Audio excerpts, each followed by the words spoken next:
that which you do not change, you are choosing.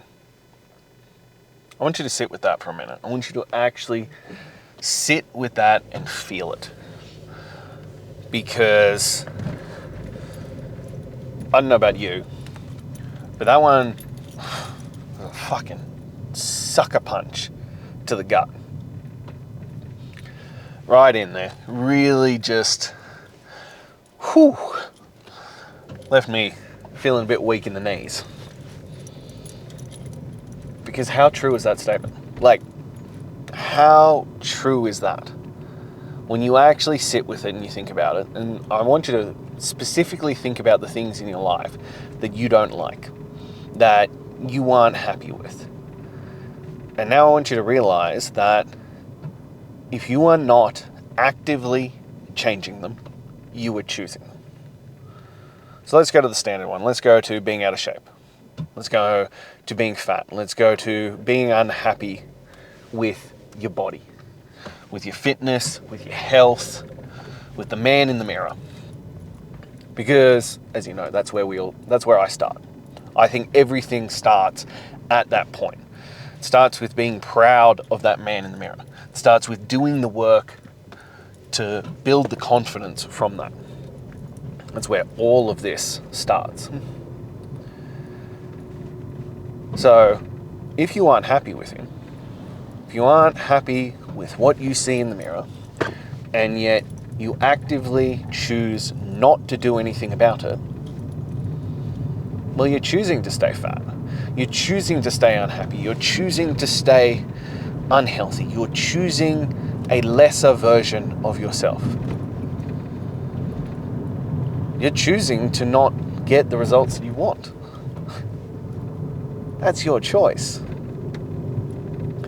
And sure, I'll get the pushback and people are like, oh, it's not that easy. I have this, I don't have time, I don't have money, I am busy, blah, blah, blah. No, you are making choices. And in some really rare and unusual circumstances, and I will emphasize on unusual because they are fucking rare, they might be true. You might be making a valid choice there. But still, at the end of the day, it's still a fucking choice. You are choosing how you spend your time. And I think this is the part people don't fully grasp when we get this. And some of those choices might be worthwhile. Like you're choosing to go to work. That's a legitimate thing. You need to make that choice, but it's still a choice on how you utilize your time. You could say, fuck it, I'm gonna stay home and not do that. That's probably not a great life choice long term, when they come to collect everything and kick you out of your house, but it's still a choice we make. We make a choice every single day. Dozens, hundreds, maybe thousands of times about what we do, how we utilize our time, if we turn left, if we turn right, if we go straight forward or we head backwards, if we have that cup of coffee or not, whatever it might be, we make choices. You are in control of your reality. Your life is a direct reflection of your thoughts, your habits, and your actions. You are able to make different choices. As I said, some of them might not be the best option, but you have the choice not to go to work and utilize that time for something else. That's probably not a great idea, but at the same thing, you have the choice when you get home at the end of the day to sit and doom scroll or watch TV or whatever it might be that you are utilizing that time for. You have a choice on how to use it. You have a choice about what time you get up in the morning. You have a choice about what time you go to bed. We have the capacity for choice and we have the capacity for change. The question is, what are you doing with those choices? Because if you're not choosing to change something, well, then you're choosing to stay stuck. You're choosing to stay in the moment. It was like the one I spoke about the other day. You aren't looking for a solution. You're looking for what you're doing to be the right answer. It's the same concept, just worded a different way. You're not choosing to change, you're choosing to stay stuck. That is your choice. You might not like the price that you have to pay to change. You might not like what's involved to achieve the results that you need, want, and desire. But not doing it is a choice. Therefore, you're choosing not to do the work. As I said, this one was a gut punch and a half for me. Because, well, there are areas in my life where I'm like, oh, now's not the right time. Now's not right. But I'm unhappy. I am unhappy with that area of my life. And I stay stuck there. And I looked at it and I was like, I am actively choosing, through avoidance, through prioritizing other things, through not wanting to do that work, through justification, I am actively choosing to stay somewhere I don't want to be. That makes it my fault. And those are the greatest words in the English language that you can admit to yourself. It's all my fault. Now tell me, doesn't that feel confronting? Nobody wants to hear those words, and nobody wants to say those words. Nobody wants those put out into the world. And yet it's the truth. It's all your fault. But on the flip side, once you can own it, once you can accept that and take that responsibility on, you realize that, well, that's also the most empowering thing under the sun. Because if it's all your fault, lo and behold, it means it's within your control to fix it. It's like I spoke a while back about this, and people got really upset about this, and I was like, if you're a victim, that's your choice. And people got really fucking worked up about this one. And here's where my take on it. It is not your fault what happened to you. The things that happen to you, especially the things that are outside of your control, a lot of them, and again, people always want to argue in the extremes, but sure, let's go there. That's not your fault. But choosing to stay a victim, choosing to dwell in that, choosing not to get back up again is your fault. And that's a really hard one to swallow. It's the same like when, people go, oh, well, it's not my fault I ended up fat. These happened, or, it's not my fault that the world is against me, or, COVID ruined my life, or whatever the example is. No, maybe that situation wasn't your fault. But what happens afterwards is. Life is, 10% what happens to you and 90% how you respond to it. Sometimes you can't control the external. Sometimes you can't control what is delivered onto you. But you can damn well control what you do next. You can damn well control how you respond. You can choose to run away and hide and go, oh, woe is me. Oh, the world is against me. Or you can stand up and go, all right, challenge has been laid at my feet. How do I overcome? And I'm not saying that's easy. I'm not saying it's going to be a walk in the park. I'm not saying it's going to be fun. But it's within your capacity to do something better with it. It's within your capacity to override. It is within your capacity to choose something different. And that's the reality of that. If you aren't happy with where you're at, well, change it. Again, it's not easy, but it's damn well simple. Well, let's start with health and fitness, because, as I always say, fitness is the gateway drug to everything else.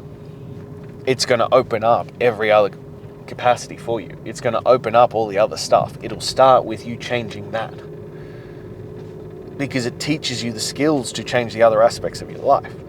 It teaches you the skills to open up all the other spectrums. It teaches you to be a man of your word. It teaches discipline. It teaches grit. It teaches fortitude. It teaches one more. It teaches the capacity to keep pushing forward. So let's start there. Start with that. It's within your control. You know, it's 100% within your control to start exercising, to start doing something. It's 100% in control to control what goes into your mouth. These things are within your capacity.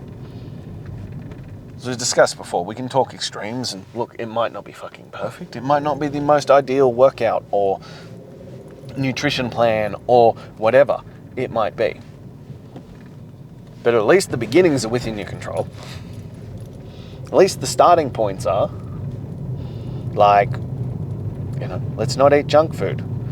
Let's not eat highly processed things. Let's not eat sugar. Let's not drink alcohol. Let's not drink our calories. Like, these are pretty simple things that you can start with. Exercise. The one I talk about, your biggest bang for your buck. Here, I'll give you two. I'll give you two things that you could do right now that is just going to transform your life. And they're simple as fuck, and you could probably get it done for under $100. Buy a backpack, fill it with something heavy, books, water jugs, weight plates, I don't care, something. Set a timer for 22.5 minutes, walk out as fast as you can, as far as you can. When the timer goes off, turn around and make sure you cover the same distance back. Buy a kettlebell. They sell them at Kmart, they sell them at Big W, they sell them at, you know, if you want to go expensive, Rebel, or you can buy them online, but you can buy up to like a 12 or 15 kilo kettlebell for Kmart for like $50 and start with 100 kettlebell swings a day. Keep going until you get to 500. Do that. Those two things. I guarantee you'll start getting into really good shape. Are they perfect? Are they optimized? Are they the best thing ever? No. But just start. Stop choosing to stay stuck. Stop choosing to stay stuck in mediocrity. Stop choosing the life that you hate and start making a choice for better. If you want it perfectly mapped out, I'll perfectly map it out. But to be honest, that's going to be part of it. I've just given away the trade secret. I've given away, you know, the, what is it? 11 herbs and spices, KFC recipe, the secret recipe. I'm giving it away. That's in the program that I'm going to recommend to you. That's in Demanding Greatness. All you got to do now is implement it. All you got to do now is start. But those things that you are not changing, you are actively choosing. I want you to think about that every time you're in a position that you don't like. Every time you catch yourself in the mirror. Every time you're unable to do something with your children. Every time something happens with your body or your physique that you don't like. I want you to think to yourself, go, I chose this. I want you to reinforce it into your brain so that you start going, maybe I should choose something different. Maybe I should make a different choice. Really drill it in there. Really bang it out there.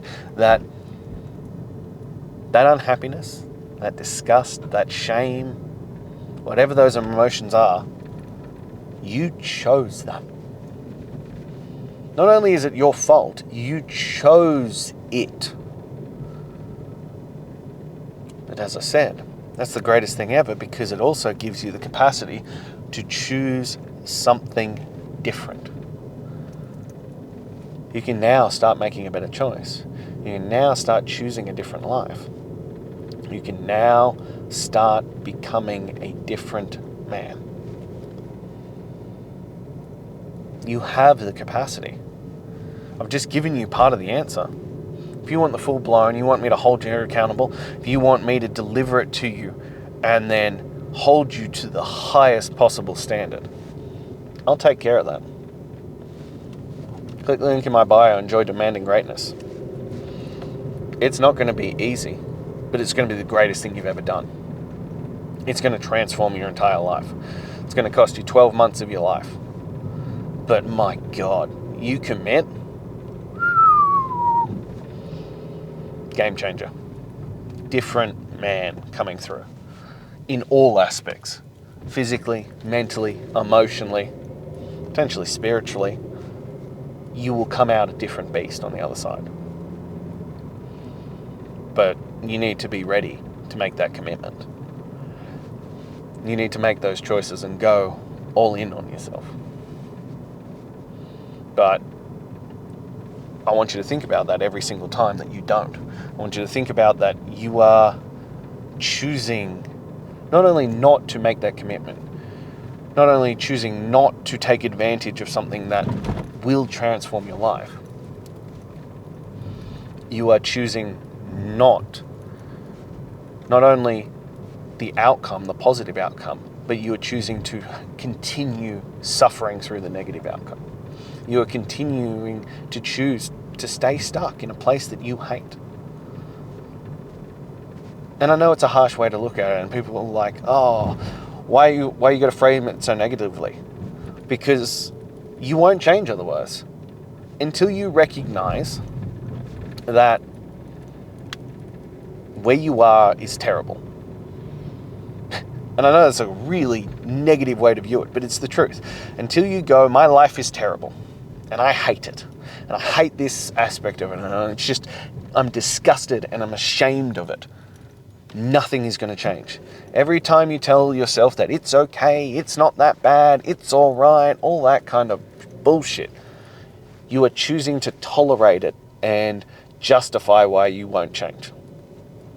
But you won't change until it is so bad that you cannot physically stand to continue on the way you are. You won't. There are only two reasons to change, and I honestly actually think it's one. But the first one is to move towards pleasure. But unless the pleasure in your perception of mind is so much greater than the cost it takes to change your life and the cost it takes to achieve that pleasure, you won't do it. So that's why generally it's based on pain. Generally it's based on suffering. That your life, your situation, your body, whatever it might be, is so awful, it's so terrible that you cannot stand it anymore. And now you will pay whatever price. Now the price can be money, it can be time, it can be effort, it can be sacrificing the things that you are currently doing. Whatever the cost is, you will pay whatever is required to get to where you want to be. And it's not until you reach that point that you will go, okay, now I'm all in. And the problem on top of that is that people will look for shorter term fixes. So they'll go 30, 60, 90-day programs because they go, oh, well, I'll commit all in, but then I can go back to what I'm doing. Or I'll do it for a little while, and then you get out of the full-blown hate and disgust and discomfort, and you reach a point and you go, well, this is better than it was. And you stop doing the things that are required to keep pushing you forward. Now you're in another situation. Now you're in a worse situation. Now you're in a position where, yeah, you got out of that real bad pain, but you haven't actually reached a point where you want to be. But that voice in your head starts talking to you. It starts letting you know that, well, would it really be that bad to have one day off? Would it be that bad to miss one day? Would it really be that bad to skip this workout? To have that treat, to have that glass of wine, to have that dessert? And then bit by bit, it starts to roller coaster, snowball the other way. And all of a sudden you're like, fuck, here I am again. How did I get back to this? And that's the problem. That's why you need to commit for a year. It's why we need to drive it in so hard and ingrain it so deeply into who you are as a man so that you cannot go back there. So that this becomes who you are. I am a strong, fit, healthy man of my word, a man of discipline who follows through on everything. That's what it's going to take. It's not going to be easy. It's going to be uncomfortable, but it will be life-changing. So if you're ready for that, if you're ready to actually commit and see the results that you deserve, click the link in my bio. Let's join Daily Greatness, demanding greatness daily, and let's see who you can be on the other side. Cannot wait to see you there.